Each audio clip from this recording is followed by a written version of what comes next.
Like most families, mine rarely finds time to spend together. But there is one event that we always make time for. No, not the night where we sit around eating curry, or the NBA Finals where the Cavaliers served curry, but family game night. The nights where our school problems and work tensions are the least of our worries. And of all the games my family likes to play on family game night, there is one game that we love the most: the blame game. We love putting the blame or the responsibility for our actions onto others. And I have realized that society also loves to play this game. Whether it be a student blaming a teacher for a bad grade, an athlete blaming a referee for a bad call, or a person blaming a partner for a failing relationship, we are all skillful players at this game.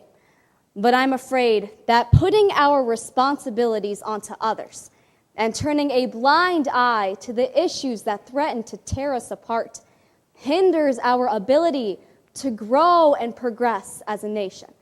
And this is an ethical issue that I would like to examine using the Rotary four-way test.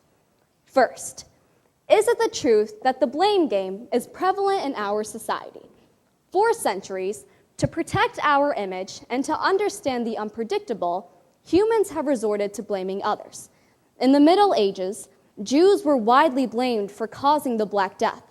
Fascists scapegoated racial inferiors for their demise in World Wars I and II. And in the early 1980s, the AIDS epidemic was linked to minority groups and was even labeled as the gay plague. Although we should have learned from the hideous mistakes of our ancestors, the blame game is ever popular today. We blame entire cultures for the act of a few extremists. Politicians point fingers as civilians and police officers point guns at one another. And more than half of the U.S. population still blame rape victims for their own sexual abuse.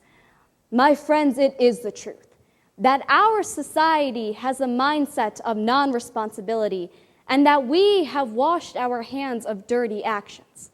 But now we must ask ourselves, is it fair to blame others for our own actions?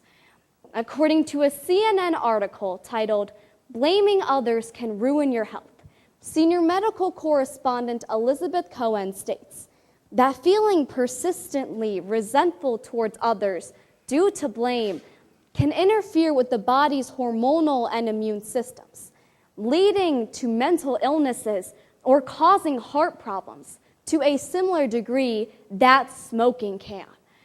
Blame can also make the person being blamed feel responsible for things beyond their control, leading to shame, guilt, or even poor self-esteem. My friends, we must ask ourselves, is it fair to dehumanize and vilify others for moments of weakness or wrongdoings? And is it fair to ourselves to blame others for events beyond our control? The answer is no. Blaming others not only sacrifices our health, but it strips us of our ability to build goodwill and better friendships. Perhaps the most devastating example of blame occurred in Rwanda, where in 1994, a group of Hutu extremists were targeting members of the minority Tutsi community. Now, the Hutu and Tutsi were brethren. They lived on the same ground, breathed the same air, and spoke the same language. So one must wonder, why were the Tutsis targeted? Well, when Rwanda was being imperialized by Belgium, British Indian Army officers suggested that the Tutsis' facial features and personalities made them more European. The suggestion gave Tutsis more power and influence over their brethren, and the Hutus blamed the Tutsis for their poor status. And so, in just 100 days, more than 800,000 Tutsis were slaughtered by Hutu extremists. As we live our lives based on blaming others, our ignorance, our intolerance, and our apathy grow, while our relationships, our opportunities, and our ability to coexist stagnate. My friends, how can we claim to build goodwill and better friendships when blaming others withers relationships and fractures families? We simply cannot.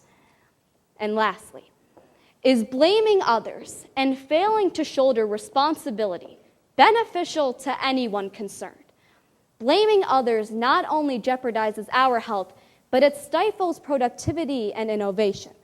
According to USC professor Nathaniel Fast, blame creates a culture of fear, which presents a host of negative consequences for individuals and groups.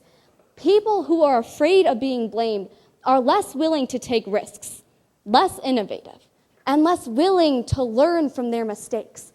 The Gallup organization estimates that there are 22 million employees costing our economy more than $350 billion due to this lack of productivity and innovation.